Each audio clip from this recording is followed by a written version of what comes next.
Good evening and welcome to the last panel in the Gwyl Crime Cymru Festival. I'm GB Williams, also known as Abby Barden, and yes, I do both crime fiction as contemporary crime, hard-boiled as GB, and I do steampunk fantasy crime as Abby Barden. We're here tonight as part of the Gwyl Crime Cymru Festival, which is Wales's first and only crime-focused literary festival. We are here because of the very generous support of the Welsh Government, and somebody we would like to say thank you to. As part of the Crime Cymru ethos, we also want to bring to you as many Welsh crime writers as possible, people you might not have heard of yet and who you might like to enjoy. As part of that, we have a crime close-up section before as many of these events as possible. And tonight we're going to hear from Marianne Cope. So I'm going to pass you over to Marianne and she's going to give you a small reading from her latest novel.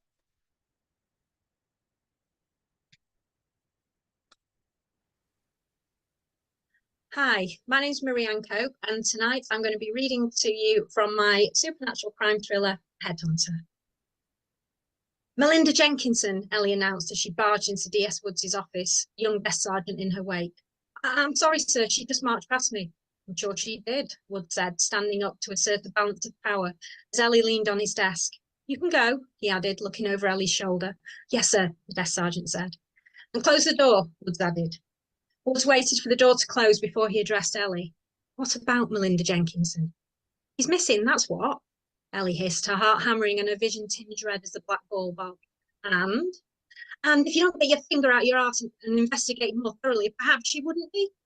Whoa, down, girl, Woods said, raising his hands and eliciting a growl from Ellie. I'm working this case as I work all my cases. Yes, and that's the problem. If you've come here just to insult me, you can. I wouldn't waste my time, Woods. Ellie pushed off his desk and turned away, taking deep breaths to quell the wolf. She needed information, and she wouldn't get it if she gave in. Then what are you here for? I want to see the list of missing persons. What list? Oh, don't play games with me, Woods. You know exactly what I'm talking about. Woods shrugged and raised his hands, the corners of his mouth turning down. The results of our appeal, Ellie said, slamming her palms on the surface of his desk, making him jump. That's police business, Lawrence. Why would I hand it over to you? Because if it wasn't for me and Jason, you wouldn't have any list, would you? Yes, we would. Ellie laughed at the petulance in his voice. I'll give it a rest, Woods. You hadn't even thought about running an appeal. I doubt you even checked existing missing persons, despite what you hinted to me. Yes, I did, but no one fitting the descriptions has been reported missing. It's not like you had much of a description, so I fail to see how you can even say that. I'm not giving you anything, Lawrence, so I suggest you piss right off. The black ball lurched upwards and Ellie bared her teeth, unable to stop the growl that erupted. She felt the ends of her fingers tingle and clenched her fists, willing her body into submission. She did not need to give him any ammunition. Melinda Jenkinson is missing, and I know for a fact she won't be on your list since her father came to me and Jason. I also know for a fact that she is dead. It's just a matter of time before someone finds her. Oh, and how do you know that, Lawrence? Foggy senses tipped you off. Thank you for listening.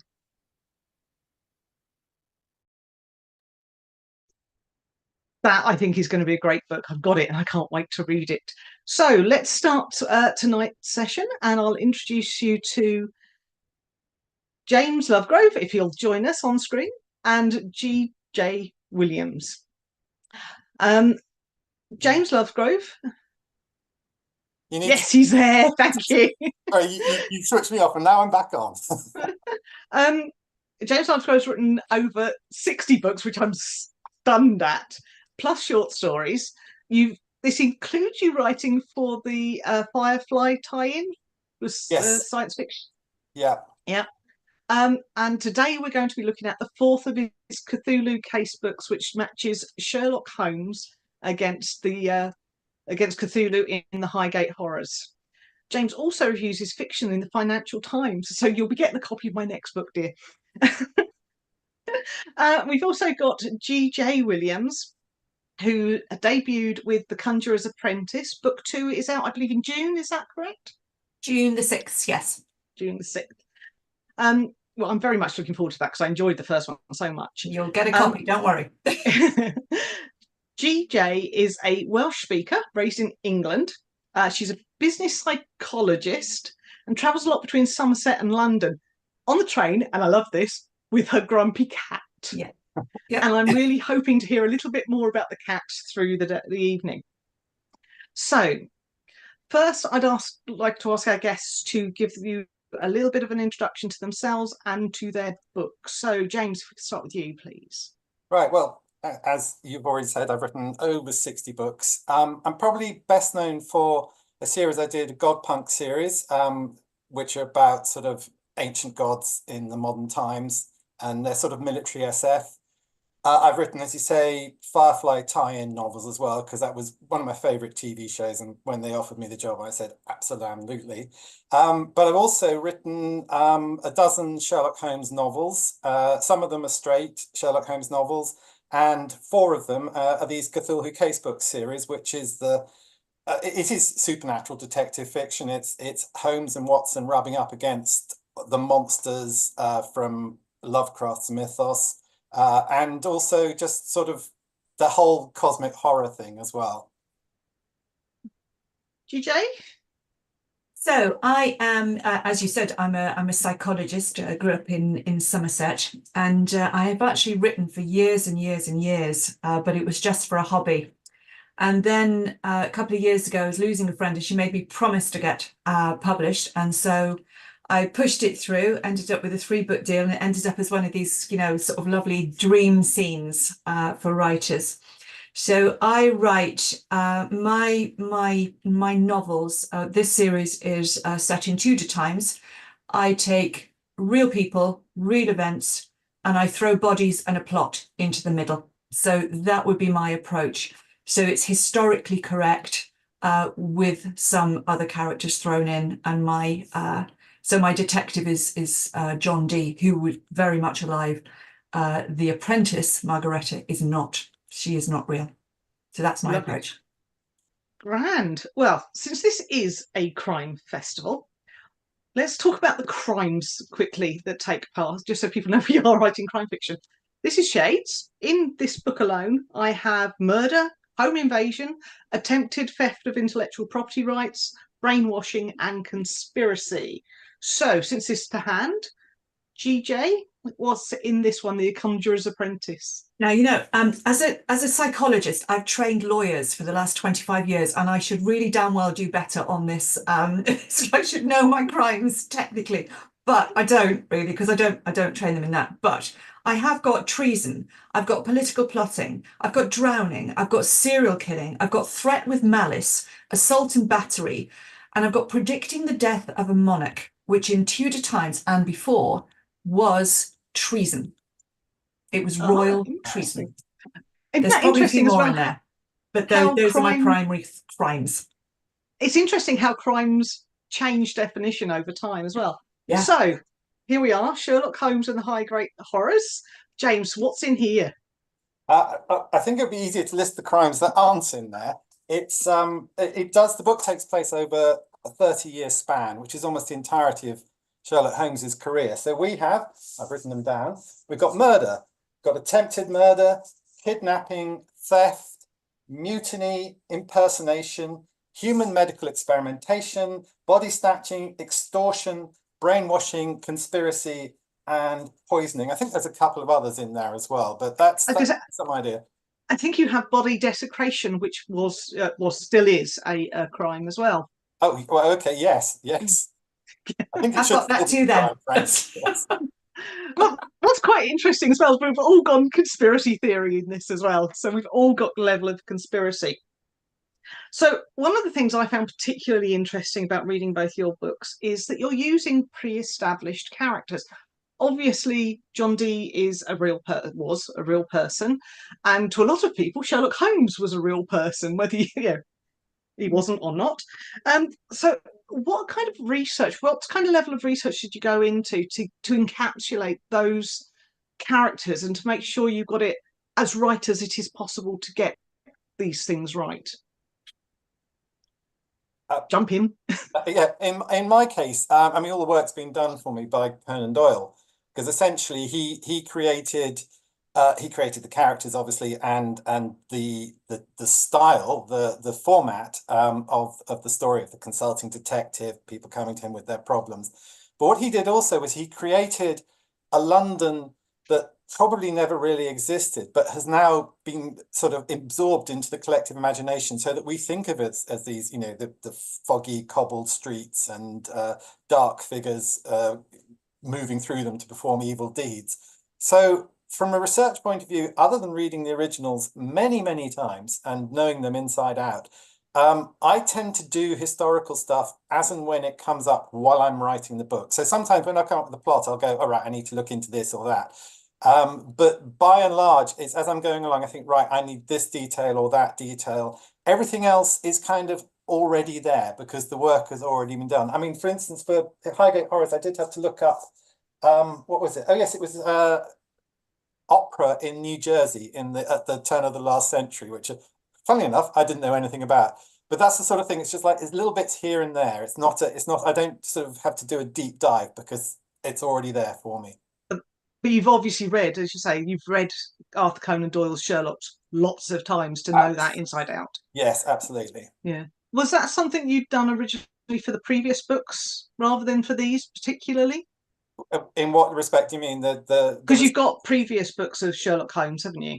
Well, yes, in all of those. I mean, from the very start, it was because I read all the original Sherlock Holmeses when I was about 11 or 12, I think, and have reread them since.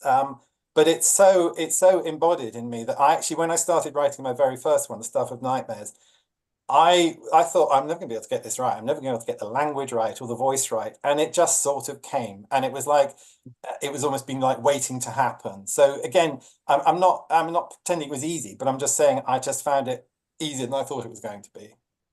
Okay. GJ, where do you go on that? It's slightly different for me because I suppose my books are going to be read by people who are interested in historical fiction and historical crime and not necessarily the supernatural side, which is a sort of the secondary part. It's a reality of John Dee. And so I have to do quite a lot of intensive research. I'm not a historian. I'm a psychologist who wanted to be a historian. So I go quite deep for about 3 months into proper historical research, and that can be original documents. It's going to be brilliant authors like Alison Weir, Tracy Borman, using maps. I'm frequently found, you know, sort of marauding around Southwark, you know, with a medieval map on a Sunday morning, looking a bit odd, and other documents like that. So I will definitely do that because I live in fear of the historical crime writer sending me the inevitable email, which is, you know, dear GJ Williams, I so enjoyed your book, but I must point out, and you think, oh God, here we go. So I do a lot of that.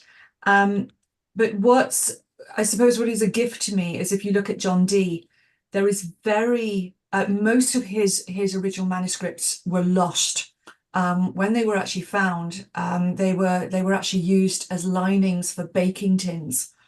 And it's just, which is a crime in itself. So a lot of his original manuscripts were lost. Lots of his diaries were lost. His library was ransacked. And so there are some snippets of what he's done, you know, like his book, like Stenographia is still available, but you don't get a sense of what he was like as a person.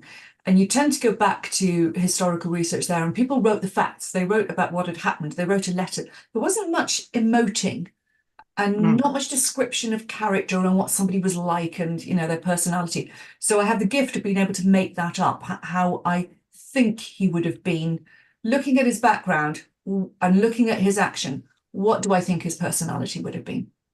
Yeah, that's So really interesting. There.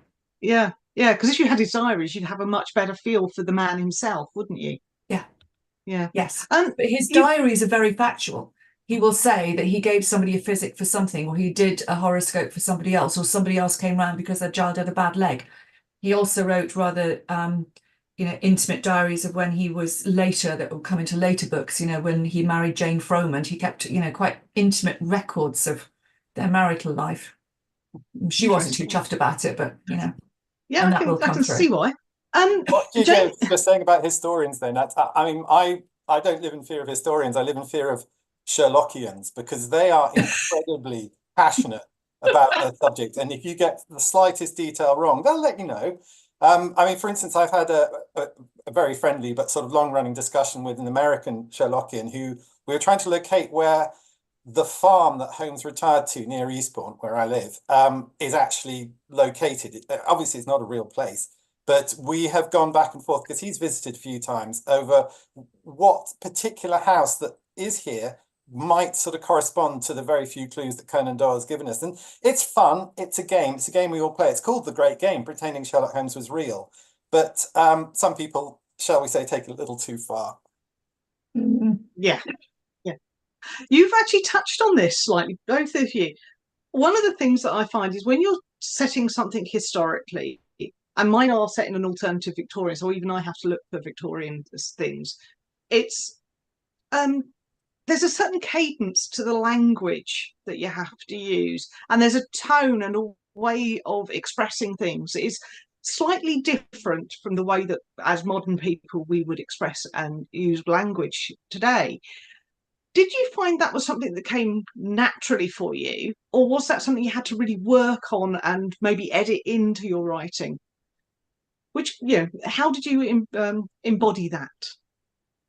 I go first on this one, James. Yes, of course.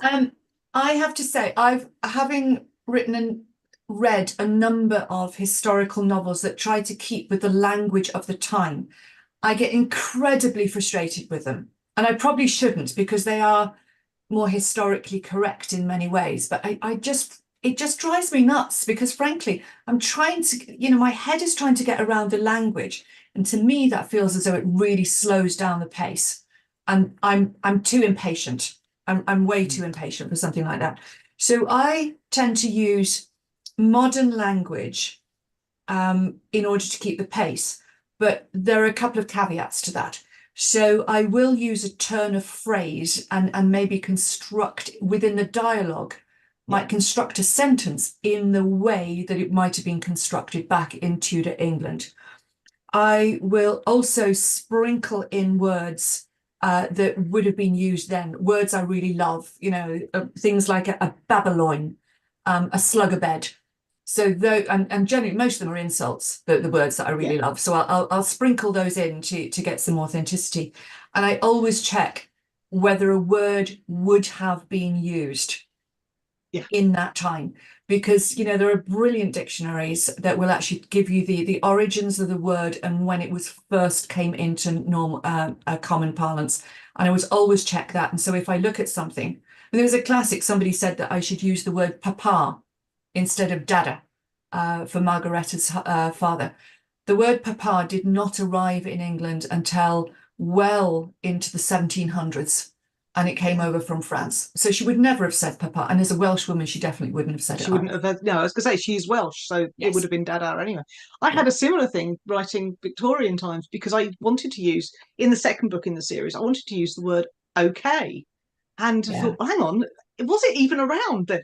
But I ran into the Tiffany problem. The Tiffany problem, for those who don't know, is the use of something which is factually and historically correct that people don't believe is correct.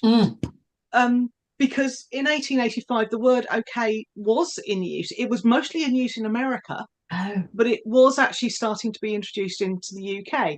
So I had to introduce it with an American individual, even though it is correct and it was available for use in 1885. Most people don't believe it is. Yeah. So it's like I can't read books, Tudor books that are used Tudor language, because it's impenetrable. It's like reading Shakespeare for some people. I find it quite hard to read because that's not the way that I think. No. That's not the way that a modern audience thinks. When James has given his answer, I'm going to come back with one absolute classic criticism I had. It was brilliant. I can't wait for that. James, you're brilliant at this, finding the right tone. Well, again, the work has been done for me. And the thing about Conan Doyle is that he actually wrote in an incredibly modern style, particularly when compared with his peers. He was much less florid, much less sort of circumlocutory. He's very much straightforward. And I mean, I do like long words, and I like using sort of, Ponzi expressions and all of that. But I always try and do them in a way that the meaning can be inferred from context if you don't happen to know that. Obviously, you don't want to overdo it because, as GJ says, you don't want to get in the way of people enjoying the book and slowing the pace down. And so the only thing I have done, the only tweak I've done with the originals is to make them, to actually up the pace of the story a little bit, because a lot of Holmes stories, they kind of drag, some of them anyway. Certainly, I mean, I think the Holmes's adventures work much better in short story format than the novel format. But even the novels, even The Hand of the Baskervilles, which is an absolute gem of a book, it's also very short. It's surprisingly short. I think it's, you know, barely longer than a novella. And even that has its sort of longueurs where you're just going, oh, okay, let's get on with, let's get back to the spooky stuff, please. So that, from the point of view of language, it was again surprisingly easy because it was all just there, locked in my head. And just one last thing is that having written Firefly books, where in the TV show, they also use a florid, very sort of Victorian form of expression in the dialogue, I found it was very similar to what I was doing in Holmes, and doing the two things, you know, they sort of mirrored each other quite nicely. Well, I'd like to pick up on something you just mentioned there, because H.P. Lovecraft, who created Cthulhu, I find his books by modern pacing are actually quite slow because they have that nice slow build up. Whereas these days we want a sort of small climax at every sort of third of a book. They're a very different pace, which I think matches beautifully with Sherlock. Do you find that worked well together when you were putting the two together? I can confession you, I find Lovecraft fairly unreadable. It's very difficult to get into. I think Lovecraft has persisted and become a sort of synonymous with a certain kind of genre, mostly because of the ideas he came up with, more than the stories themselves. So some of the stories are very good. But I mean, you're right, they rely on the sort of slow accumulation of detail and dread and the sort of the sense that things aren't quite right. Marrying the two things together wasn't so difficult. The only problem was you're dealing with a Sherlock Holmes with a character who is the most rational person in fiction, and you're dealing with, in Lovecraft, with things that are totally irrational. So trying to put the two together was a difficulty. And then until I decided that I would sort of take the you know, Carnacki, William Hope Hodgson, he's a occult detective. His approach to every mystery is to treat it like a scientific problem and use modern scientific methods. He's got a thing called the electric pentacle, which is a kind of, you know, catch-all thing that helps him it's like the Ghostbusters, you know, that little thing that helps them tell where the ghosts are. I took that same approach. Holmes treats the madness and irrationality and monstrosity of the things he comes across as though they are just another empirical problem that can be solved by the application of rationality. Which very much he does towards the end of the High Great Horrors. Yes, yes. Yeah, because it does stay, as you're right, Lovecraftian is very much not real world. It's very much all these ideas are very out there, not non-scientific. So to bring a character who is that scientific, I thought was a wonderful join. Come on, JG, tell us what the criticism was. I'm dying to know. It links back to having to get it right for the era. And in The Conjurer's Apprentice, John Dee is something of an irascible. He wavers between. He's like a Gemini, and he wavers between being, you know, very irascible and irritable and being very kind and confused. And so he's a movable character. But one thing he does when he shows his irritation is that he'll do this classic, you know, like putting his eyes up, rolling his eyes to heaven. And I had somebody come back to me and said I had to take that out completely take it out of the manuscript because that was not used as a sign of irritation until 1984. And I was like, really? Then my mother was decades ahead of her time. That's the first. I was born slightly. Yeah, I was going to say I was born way before 84, and I remember my parents and even my grandparents doing the whole eye roll thing. That's the kind of thing that will come back to you, and I think sometimes you have to think, you know, like, this may be a more modern expression or a more modern behavior, but if it's going to work for your story, how do you work it back in? But also, the chances are people were doing that for hundreds of years because it's one of those things that we all do naturally. It's not something you're taught to do. No. So, you know, I don't think our DNA started on that in 1984. No, I would suggest, but there we go. Just because it's not mentioned in the Iliad or the Odyssey doesn't mean that they weren't doing it. Exactly. People are people.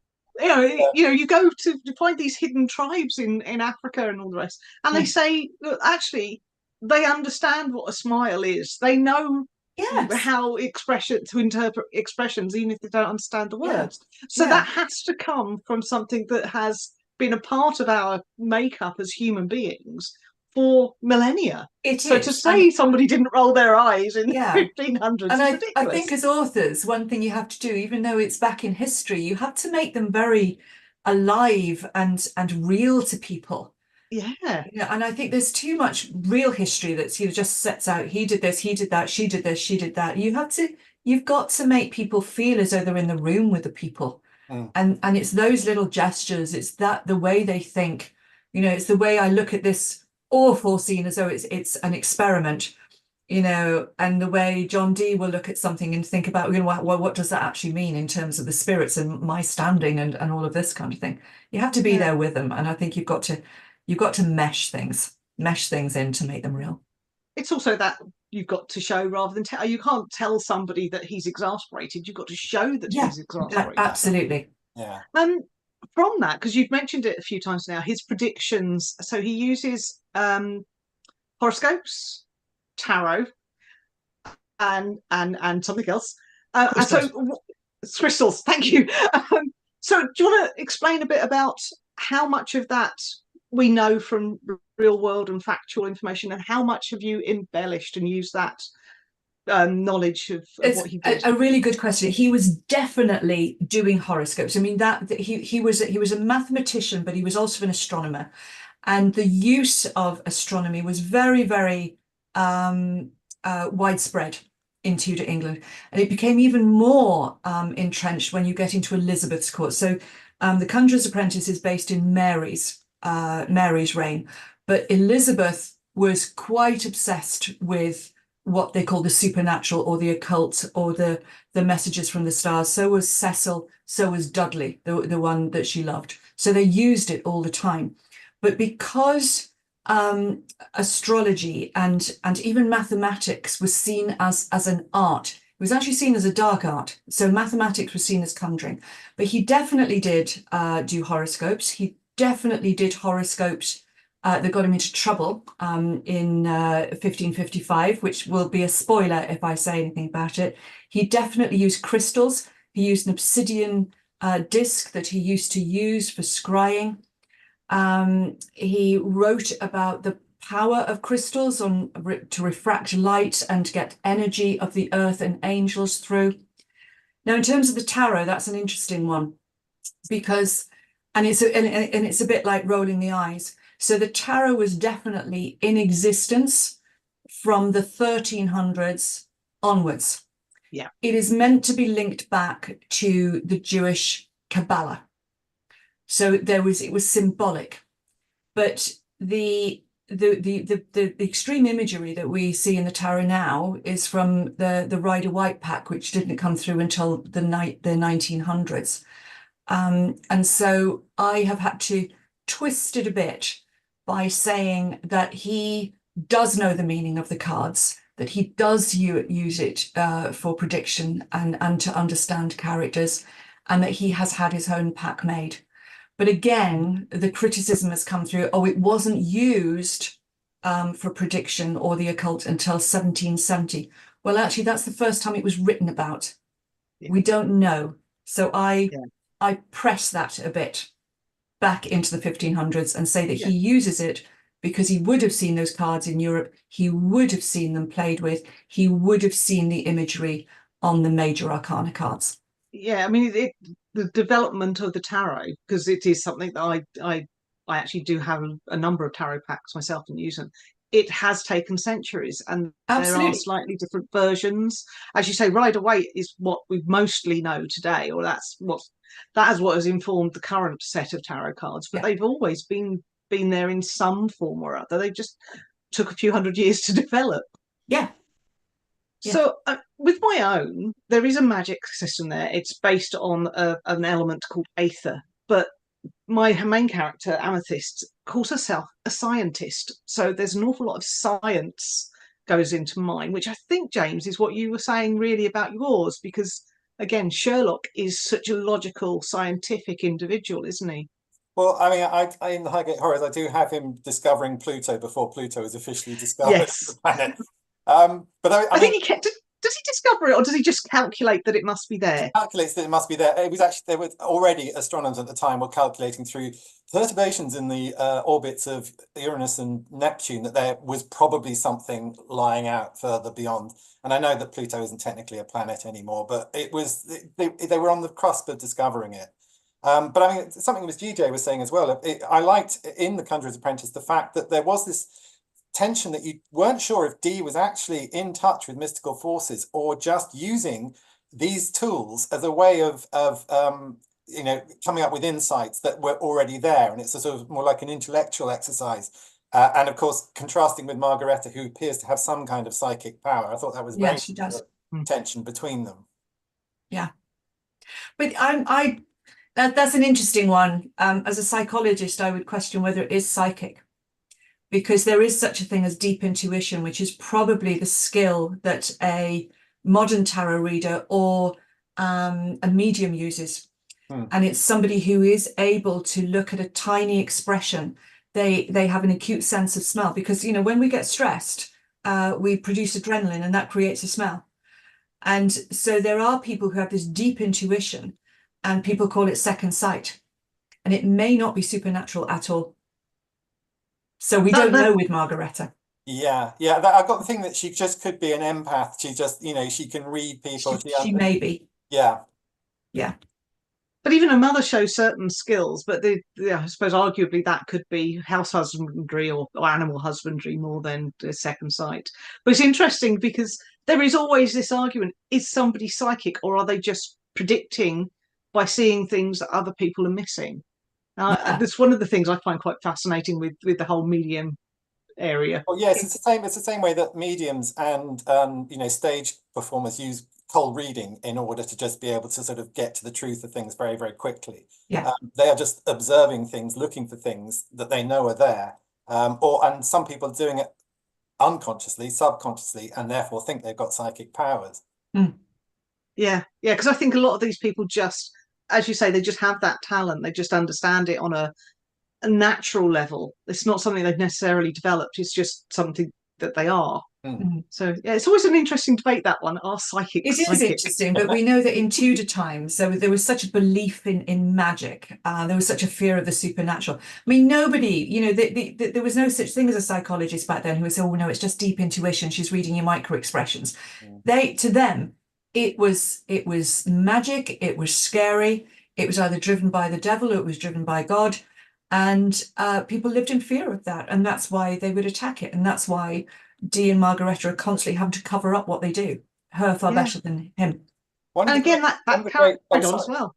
I was just going to say that carried on. You've got Victoria was very into her spiritualism and that, because she wanted to get in touch with Albert. Sorry, James, I spoke. No, that actually joins on quite nicely to what I was going to say, because one of the great ironies about Arthur Conan Doyle, of course, is that having come up with Sherlock Holmes and Professor Challenger, both of whom are arch scientists and empiricists, Conan Doyle himself became a huge believer in psychic phenomena. I mean, almost to the point where he neglected his own career because he was so fascinated by it. You know, he set up I can't remember, it's the Psychic magazine. Name's gone. He spent a lot of money on that, you know, the Cotting the Fairies, where he basically staked his reputation, and some would say ruined his reputation. And all of these things. It just seems to me extraordinary that he could contain, having been himself a doctor and studied under Joseph Bell, who came up with the whole sort of analytical reading of medical symptoms that Conan Doyle then used for Holmes. For Conan Doyle himself then to turn into this sort of, you know, literally away with the fairies person, it does seem rather sad in a way. It's an interesting thing you mentioned that, and I'm going to gloss over this a little. But that is actually used in one of the books by Rhianna Ward, and I'll explain why I've mentioned this in a few minutes. So, if we can, just for a second, I'd like to take a look at the way that the role of women in the books. I said, with my lead character, Amethyst, she is a scientist, and she's a scientist in a time towards the late 1800s, where they weren't really allowed to be, women weren't really allowed or expected to be scientists. There were people, women were by that point being allowed into university, but they weren't being allowed to actually get degrees, which I found very strange. So with you, GJ, you've got Margaret there. She's in the role of a servant, but she's definitely a very strong woman. You're talking about 1555, and I think she's 18 or 19 in the book. Yeah. Is she effectively an old maid by that time? No, we think that. So the higher up you were in the social strata, the earlier you would be betrothed. But the average age for getting married in Tudor times was about 22, 24. It's actually not that different to now, to be quite honest. I didn't realise that. So no, she's not an old maid. She may become one, but that's yet to be seen, or maybe she won't. So no, she's not. And I wanted a strong female in mind. Now I have to say that it's not just because I wanted to have a strong woman. I was also thinking quite commercially, to be quite honest, because I was inspired by the likes of S.J. Paris and definitely C.J. Sansom and Shardlake. That was the one that really inspired me. But if you look at those historical crimes, they tend to use male detectives with a male sidekick. And I wanted to be different. And that was part of the reason for bringing in a female. I also thought that deep intuition may be more likely felt or experienced by women. And that comes out of my research as a psychology into intuition now. And there's women use more parts of their brains when they are talking to people. But I also needed a character who I could develop and who would get stronger and in more control, because John Dee goes in the opposite direction if you look at his real life. And it was a time where you were beginning to get women as educated women. Mildred Cecil was highly educated. Catherine Parr was the first published female. So you were beginning to get it through, and women did have far more agency than we give them credit for, actually, in medieval times. They would take over their husband's business. They would manage things. Because Margaret has an awful lot of freedoms, which I wouldn't myself have associated with a servant from Tudor times, mostly because I know next to nothing about Tudor times. But she does seem to be quite a modern character. Yes. From my personal expectations, because as I say, I know nothing. Yes. So yeah, it was quite interesting to watch. She is, and because if I had cast her as the classic Tudor servant, she would have had no agency. She would have had no power, and I couldn't do much with her other than have her scurrying around, saying nothing, nodding, and scurrying back to Dee, and that wouldn't work for the whole arc of the series. And James, you've got a couple of very well-known ladies in your series. I mean, you have the indomitable Mrs. Hudson, of course, and you have Irene Adler, who is something of a different character to the Irene Adler I am aware of in Sherlock. So do you want to speak a little to where those particular characters are developed? Please, without giving spoilers, because it's such a good... But the thing about Conan Doyle is he's absolutely bloody useless when it comes to writing women. There are the women characters, I mean, have almost no agency in his books whatsoever, and certainly in Sherlock Holmes. And often, if it's a subsidiary woman character, he'll either call her Mary or Violet, and those seem about the only two names he can think of, and they recur throughout the canonical tales. Irene Adler is a bit of a blank slate, because although she appears most famously in A Scandal in Bohemia in just that one story, you don't actually see an awful lot of her. You hear a lot about her, but she barely features in the story. So in that way, she's a blank slate. And then I could do the things that I did with her in Highgate Horrors that we don't talk about, just because it seemed like there was scope for it. But otherwise, I mean, in all Holmes books I've done, I've always tried to sort of bring female characters to the fore. Not only because, why ignore 50% of humanity, but also because it just makes them slightly more contemporary and acceptable.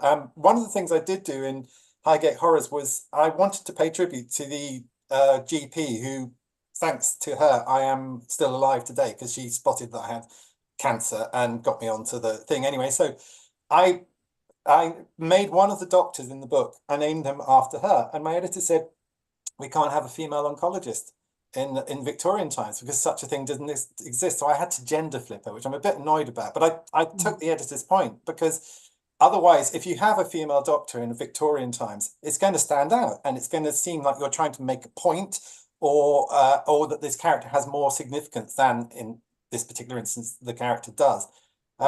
It is difficult bringing women into homes as well, because it's a very masculine world. But like I say, Irene Adler is the most notable character, a female character, and possibly the most notable character after Holmes and Watson themselves. So I thought, let's have a bit of fun and give her a lot to do. Yeah, in the Benedict Cumberbatch adaptations, the one thing that Mrs. Hudson's constantly saying is, "I am not your housekeeper." Now, I've only attempted to read Sherlock Holmes because, frankly, when I've read Conan Doyle, I think he's such a horrible man that I can't get on with the. He just comes across really nasty. He's not a likable character, and if I don't like the main character, I'm just not able to finish. What is Mrs. Hudson's role in the original? Because she almost is the housekeeper, is she not, or is she just not she's there? The landlady. She's the landlady. She cleans. She gives them food. Holmes rents rooms off her and pays over the odds for them. But essentially, she is just a sort of skivvy, and she doesn't have much to do.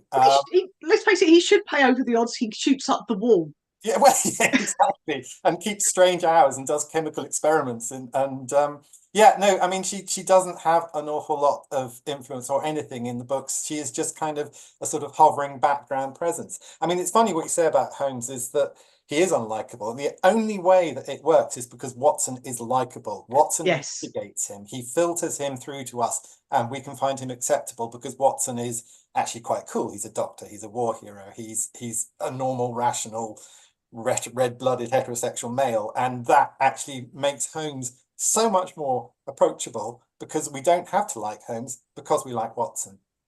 Yeah, that's true. It is that strange difference.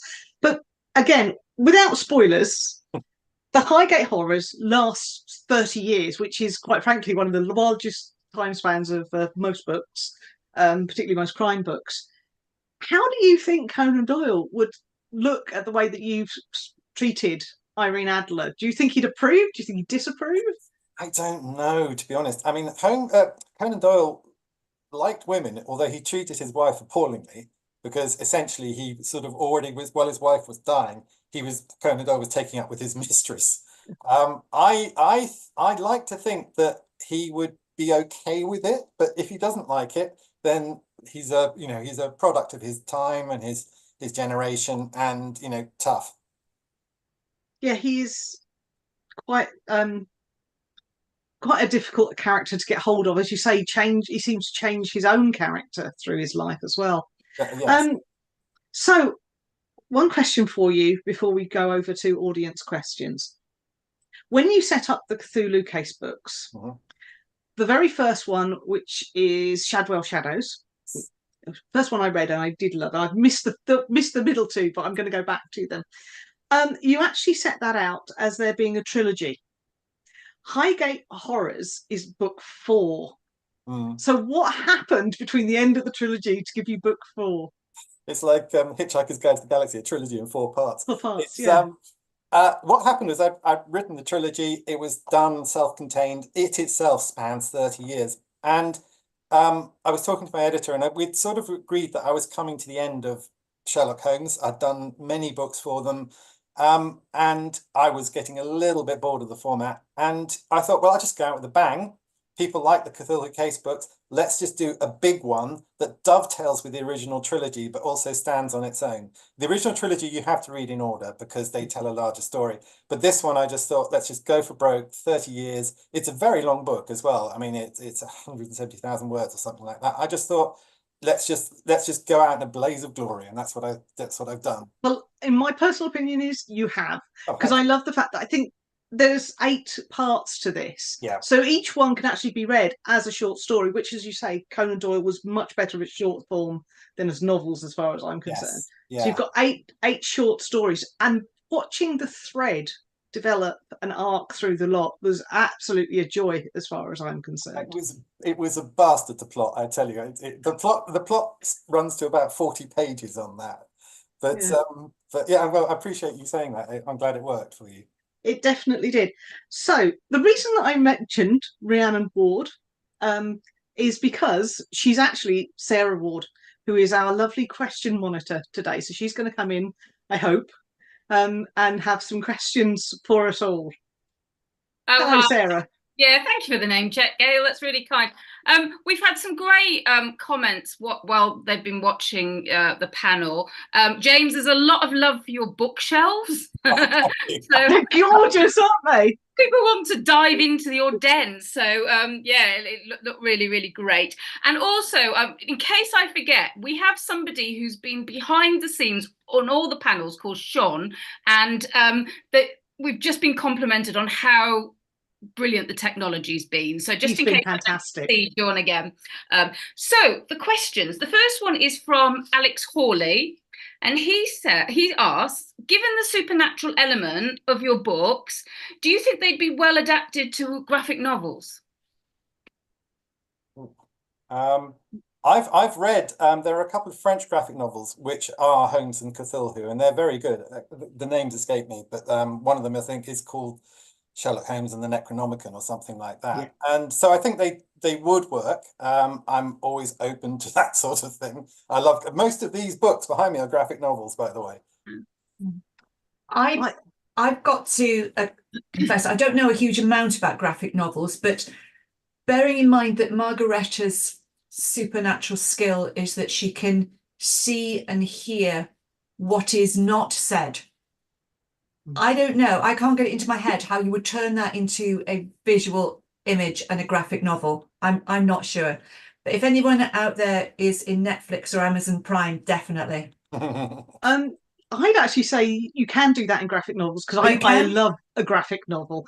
What you do is you use a different style of different font, so maybe go into italics or something, but also you use a different type of bubble, thought bubble. Okay. But it can. Oh, then yes. And personally, I would. Or else you can have a central image and then crowd it with images around of the thing that the people are thinking. Yeah. Okay. There's numerous ways that it can be done, but Yeah. I would love to see Amethyst on a graphic novel. If in fact a friend of mine did actually suggest it, but I've never got around to putting it onto a graphic novel. I love graphic novels, by the way. Sounds like I've got a genre to learn about. Yeah, don't start. It's a very expensive habit. Yes. Okay. That's great, thank you. And a question from Sue Parsons. Do you actually believe in magic yourselves? Me, no, not at all. No.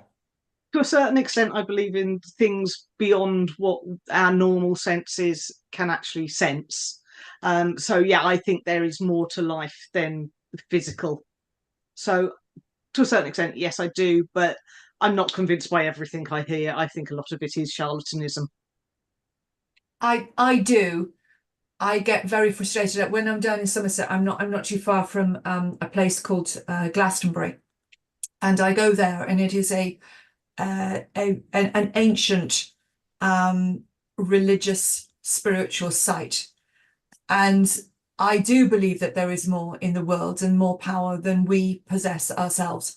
But I get really, really irritated by the woo-woos who claim that they can channel it and that they have superpowers above the rest of us.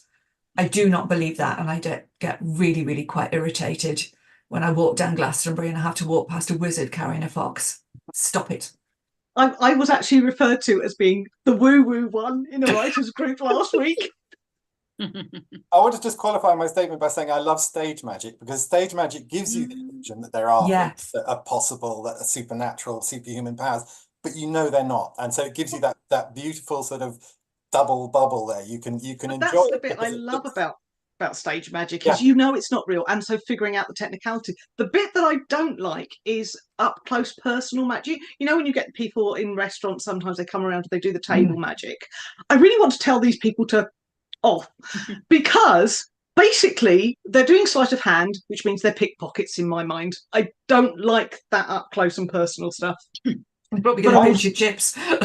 I love it. We had a close-up magician at of an anniversary party for my wife, and he did a trick where he had 4 cards in his hand, and he kept turning them over and over and over, and each time it was a different card. I mean, he did it about 20 times, and that, I mean, I swear to God, that was magic. I have no idea how he did that.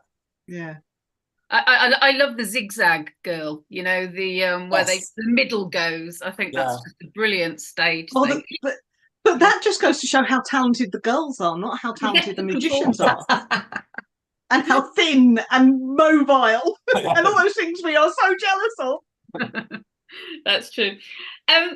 Question from Sarah Todd Taylor. Sarah's on the committee for Crime Cymru. She asks, who is the best on-screen Sherlock Holmes and why is it Jeremy Brett? That's the correct answer. Nothing more needs to be said. I liked the Benedict Cumberbatch. I think Benedict Cumberbatch is great. I liked the show for about the first 2 seasons, and then it just went completely wrong. But if you want to see Sherlock Holmes as I imagine him, and as I actually hear him in my head when I'm writing him, it's Jeremy Brett. I liked Jeremy Brett. I quite like Basil Rathbone in some of the movies, because not in all of them, because again there is an ickiness sometimes about them. But I think it's more the stories that work, because you know things like The Hound of the Baskervilles work because of the nature of the story.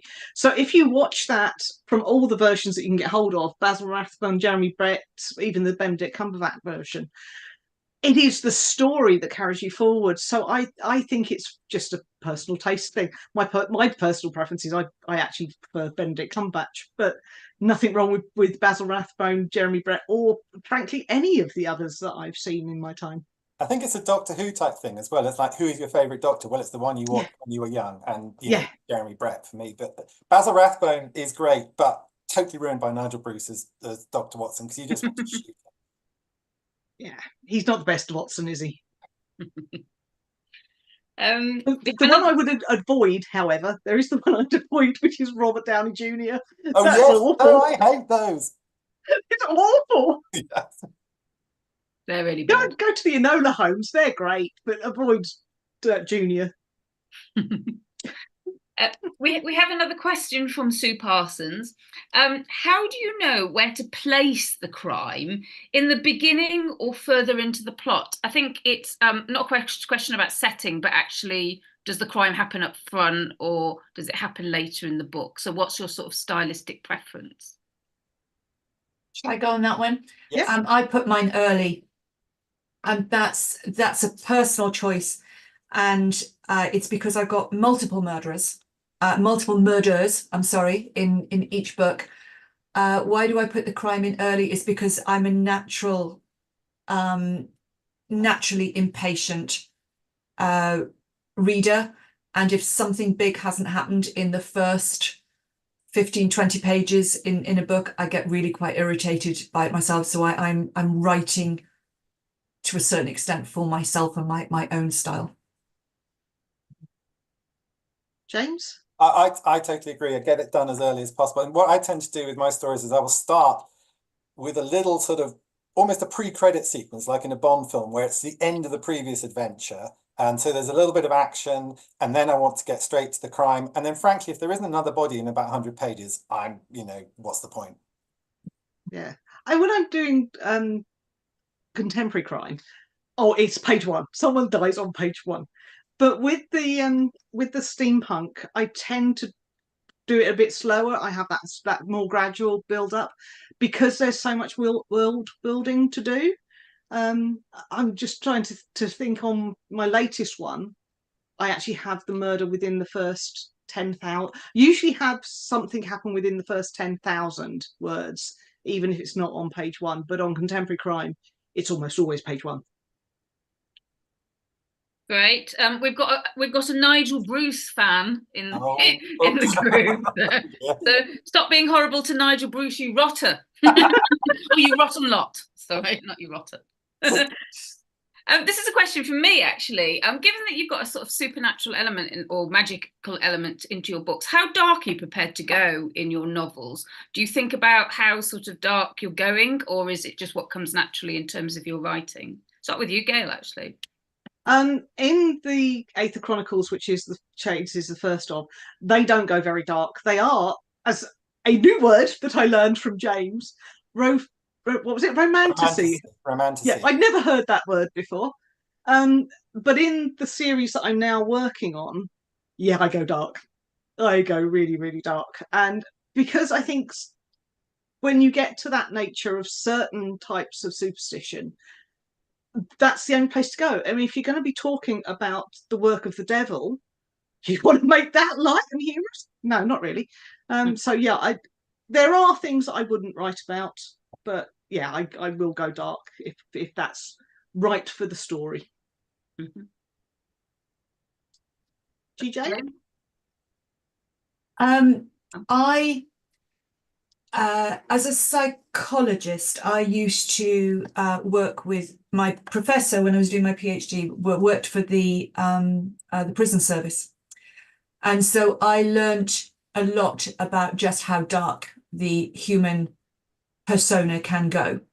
So I do go very dark into, and it will get darker in terms of what people will do in order to achieve the ends that they want. What I don't do is that I do not describe the actual murder as it happens. You always see my murders after. And that's because I don't like reading extreme violence. I find it really difficult. And so I don't particularly like writing it. And I don't think I'd be very good at writing it. I'll describe what someone has done. I'll describe the body. And you have the psychological darkness of what they've done and why, but not the darkness of seeing them do it. But I think you start on something quite dark in the book, because Margaret's first vision, I'm sorry, I'm rapidly trying to find it in here. Margaret's first thing is the screaming started when the flames licked their feet. Yes. Because scene 1 is an actual it's heretic burning. A Marian burning, yes, of Yeah. Protestants, yes. And that did start literally in May 55. Yeah, and it's because I know a little bit about the experience of being burned. That was quite dark for me, but I think that might be my imagination being quite dark. I would imagine so. Yes. Yeah. Yes. Yeah. And James, how dark would you go? I have become a real old softy in my old age. My very first book, which I wrote when I was 22, is a nihilistic cesspool of violence and depravity, and it's called The Hope, and it's sort of basically hell on earth. Over the years, I've just become less and less tolerant of violence and gore. I'm not cozy by any means. The Holmes books, not cozy. None of my books is cozy, but I've gradually just moved away. And I think one of the reasons for that is as you get older, you start to get a bit more conscious of the frailty of the human form. And also I have children now, and that's made a huge difference as well, because with children, you have to hold this kind of cognitive dissonance of knowing that the world is an awful place, but wanting them not to know that the world is an awful place. And that's where I am at the moment. So I think I'm just going to get softer and softer as time goes by. That's great. That's the end of the questions. Thank you. Really? Already? Wow, we've got 2 minutes to 9. So is there anything anybody wanted to say about their own books? Could we talk about what we're doing next? Oh yes, what you're doing next, yes. What are you doing next, James? I've become a sort of intellectual property author now. So I've written a Marvel book, a Doctor Strange novel. I've just finished a Conan the Barbarian book, which is coming out later in the year. I'm doing another Marvel novel and hopefully another Conan novel. And this, for me, is just like childhood dream come true. So that's where I'm at the moment. Were you doing 5 books at the same time? No, in succession. I do about 2 a year normally. God, you really scared me then. I was like, no, that would be mad. Did you do that? No. So I am currently researching book number 4, but book number 2, if I can just hold that up, which is The Wolf's Shadow, is coming out on June the 6th. and The Conjurer's Apprentice is coming out in America on June the 4th. So I've got a mass of marketing and book reviews and podcasts and everything to do. So I'm gearing up for book 2 coming out, where Thomas Seymour is found hanging in the oak in Hatfield 9 years after he was beheaded. So how did that happen? Excellent. Nice. My Abby. own stuff for Abby Barden is it's a Haven City. It's complete fantasy, totally away from the world as we know it today, but it is oddly still a police procedural. And as GB Williams, I'm writing a paranormal investigation. So it's sort of the two sides of my brain are seeming to merge at the moment. Brilliant. Right, well, that actually takes us to 9 o'clock. So there's a few things I want to say. It's like, thank you to everybody at Gwyl Crime Cymru Festival. It is a team project to put all of these festivals on, and the support's been wonderful. Thank you to the Welsh Government for financial support. Thank you also to Waterstones. Waterstones have been a big supporter of us, and particularly to Chloe at Aberystwyth Waterstones. She's been fantastic. And she's arranged a couple of the giveaways that we've done this year. I want to actually say thank you to Sean Williams, who is our technical guy, because he has made this go so smoothly as far as I'm concerned. It's been one of the easiest ones to do, and I can just leave all of the tech to Sean, and I'm happy, Bunny. Mostly I'd like to say thank you to our panellists, GJ Williams and James Lovegrove. Loved your books, and I will continue reading. Same for yours, Sarah, because don't forget our lovely question one to Sarah is a writer herself. And thank you as well to everybody who's watching us, and we hope to see you next year at our in-person festival in Aberystwyth, sorry. In Aberystwyth, 25th to 27th of April 2025. So thank you and good night. And I think a big shout out to you as well, Abby, for everything you have done. This would not have happened without your organisation. Thank you. Thank you. Bye bye all. Bye.